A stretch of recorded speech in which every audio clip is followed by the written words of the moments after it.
Matapos ni NCRPO Chief Police Director Joel Pagdilao na kasuhan ng kasong administratibo si PO2 Jolly Aliangan matapos masabat sa kanyang mahigit 7 milyong piso iligal na droga, matataas na kalibre ng baril at 2 high-end na sasakyan kung saan napag-alamang peke pa ang mga plaka ng isa sa mga ito. Binigyang direktiba ni Pagdilao ang Regional Investigation and Detective Management Division na busising mabuti ang kaso ni Aliangan.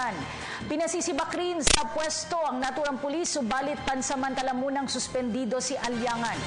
Ayon kay PNP spokesperson Chief Superintendent Wilben Mayor, kailangang magpaliwanag si Aliangan lalo pat sangkot din umano siya sa ilang illegal na gawain sa Manila Police District. Correct. That's the reason why. Let the superiors and the commanders explain why. Despite of the record of this particular personnel, he's still with the anti-illegal drugs of the NCRPO. The Directorate for Investigation and Detective Management will initiate that particular action. Yes. Or yung sa loob mismo, yung internal ng NCRPO, sila mismo. Because of that particular situation.